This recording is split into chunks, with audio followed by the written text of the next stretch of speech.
Nah jadi menurut saya itu memang kalau pertanyaannya saya milih Anies ya karena ada pilihan. Iya. Kalau 2019 tidak ada pilihan. Iya.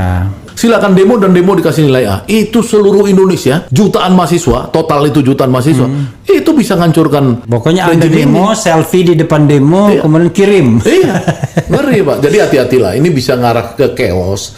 Jadi harapan saya janganlah disepelekan seolah-olah itu, ya seperti Gibran bilang, ya itu silahkan aja nanti sebagai bahan evaluasi. Ya kan? Dan kemudian kita lihat ada berbagai alasan para ulama memilih Prabowo. Ya. Dan saya ikut para ulama. Ya. Saya ini setia dengan Habib Rizik gitu kalau soal gini-gini ya.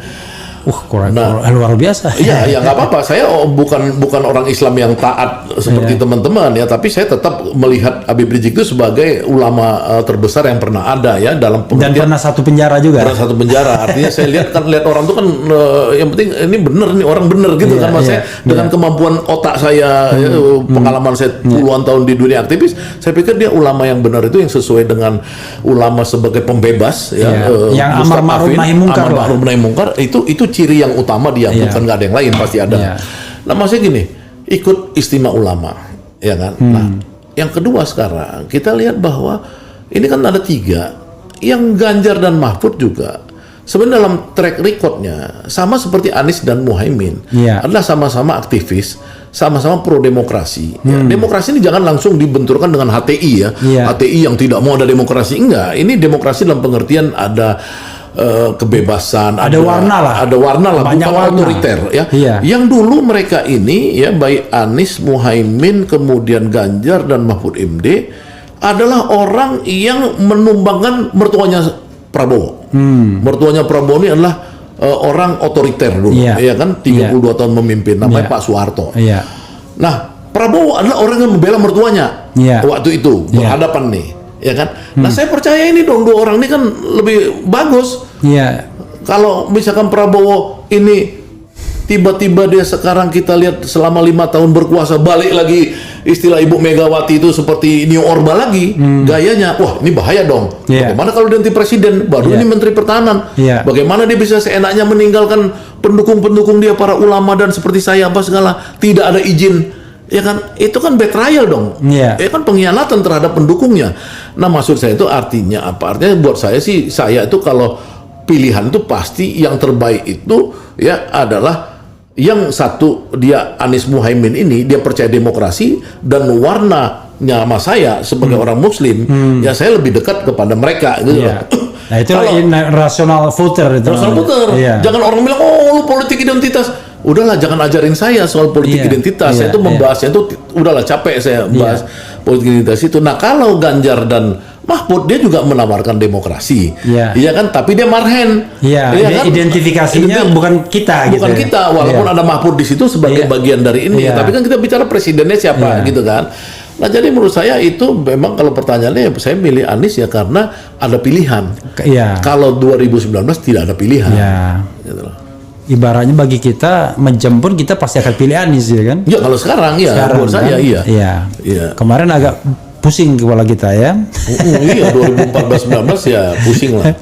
Jadi saudara sekalian, saya mengundang Bang Saganda sebenarnya untuk Parmin ya. Saya awalnya mau Parmin itu lebih Jawanis, lebih orang cilik, lebih orang kecil. Tapi Parmin itu panggung rakyat menanti perubahan. Jadi tapi sebentar saya boleh ini ya. Jadi gini Pak Repli Harun, ini kan sekarang ini bangsa ini ya, ini bangsa besar. Ya. Cobalah dipikirkan jangan istilah-istilahnya tuh harus Jawa sentris lagi. Ya kan? Kita harus betul-betul semangat 1928 itu Sumpah Pemuda ya, sebagai sebuah bangsa besar. Ya, ini kan sekarang ini kan pertarungan ini kan kita lihat memang sedikit-sedikit pertarungan di Pulau Jawa. Kebanyakan capres-capres itu muterin di Pulau Jawa apa segala gitu ya.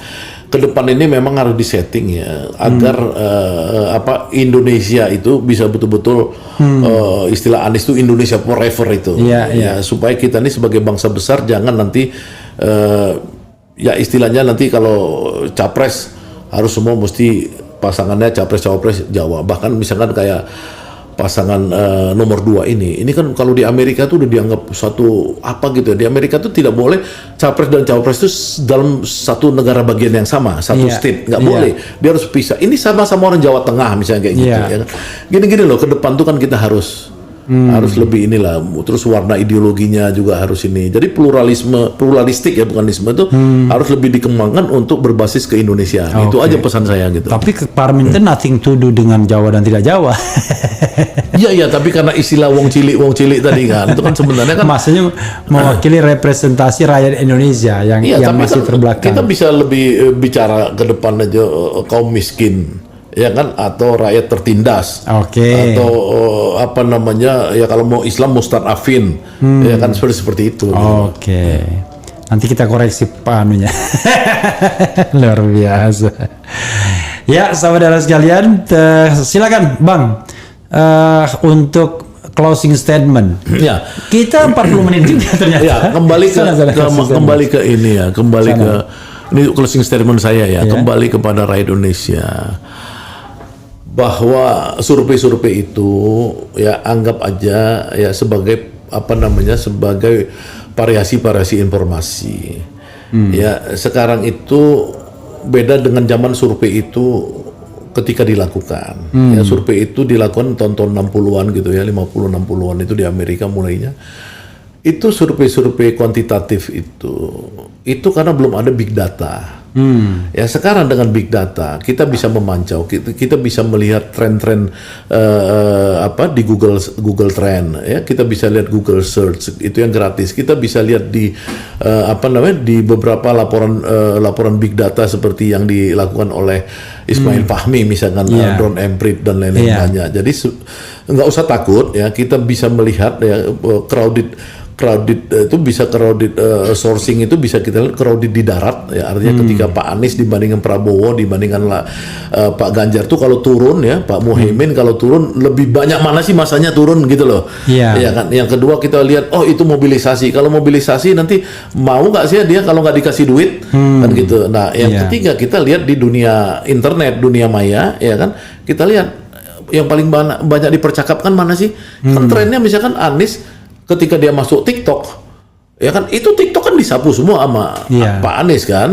Akhirnya orang K-popers apa segala itu. Iya, itu kan Anies bubble, Abah Anies dan lain-lain. Jadi artinya kita nggak usah takut, kita optimis, jangan kemakan propaganda dari model-model survei yang keluar yang menurut saya itu bukan survei tapi sure pay. Sure pay ya, sungguh dibayar ya. Tapi gara-gara itu ada satu pertanyaan lagi yang saya ingin titipkan. Ini mohon maaf, tiba-tiba saya ikut. Ingat yang ini. Menurut Bang Ganda, gimana gerakan kampus ini? Saya snowball efeknya itu sampai mana? Muter-muter di situ aja atau gimana ini? Nah kan, soalnya ini sudah ada ini besok IPB kemudian macam-macam. Ini bahayanya kampus ini yang sekarang ya. Ini saya kasih tahu sama lembaga-lembaga negara yang bertanggung jawab ya. Kalau dulu yang bergerak mahasiswa itu kita masih bisa mengontrol permainan. Karena apa? Karena dosennya kita bisa ingatin ini udah keterlaluan. Ya, anak-anak harus disuruh masuk kampus lagi, ya belajar lagi dan lain-lain. Tapi kalau bukan hanya mahasiswa, dosen-dosennya udah ikut sekarang ini mengkritik pemerintah. Ya, kalau tidak cepat diajak berunding, tidak cepat diajak dialog, ini bisa satu dosen itu seperti saya dosen, kemudian Bung Repi dosen, ya kita bilang aja mahasiswanya kalau demo, ya nanti malah saya kasih nilai A. Nah, itu kan ada kemarin waktu 2019. Coba bayangin semua dosen tuh bilang sama mahasiswanya silakan demo dan demo dikasih nilai A. Itu seluruh Indonesia, jutaan mahasiswa, total itu jutaan mahasiswa, itu bisa ngancurkan. Pokoknya ada demo, selfie di depan demo, kemudian kirim. Ngeri Pak. Jadi hati-hatilah, ini bisa ngarah ke chaos. Jadi harapan saya janganlah disepelekan seolah-olah itu, ya seperti Gibran bilang, ya itu silahkan aja nanti sebagai bahan evaluasi. Ya kan? Ya itu kan tanda-tanda orang nggak mau dialog. Gimana menurut Bang? Ya kalau menurut saya ini bukan soal bandwagon effect ya.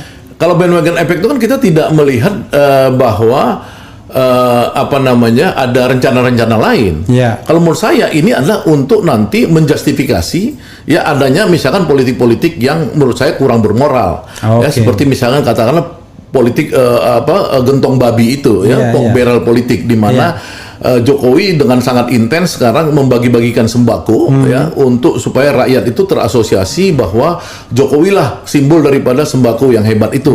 Nanti dikapitalisasi tuh oleh menteri-menterinya seperti Zulkifli Hasan pada tanggal 29 Desember tahun lalu di Kendal dia bilang bahwa memang itu Pak Jokowi kan, siapa yang ngasih bansos? Pak Jokowi juga. Nah, kalian harus berterima kasih sama Jokowi. Anaknya Pilihlah pilih. Gibran Ya, gitu. anaknya. Nah, Ya. begitu juga kemarin di NTT atau di mana tanggal 14 Januari Erlangga Hartarto melakukan hal yang sama juga. Ya, kalian harus berterima kasih pada Jokowi yang memberikan bansos. Nah, politisasi bansos ini ya itu diharapkan menurut survei yang benar nih CSIS itu mengakibatkan 36,6% dari relasinya itu antara orang yang dapat bansos dengan dia akan memilih Prabowo. Itu kan besar sekali 36,6%. Jadi memang menurut saya sih mungkin bukan politik bandwagonnya tadi, tapi bagaimana ini ada pembenaran gitu loh. Ini yang kita lihat sebagai sebuah ancaman pada demokrasi gitu.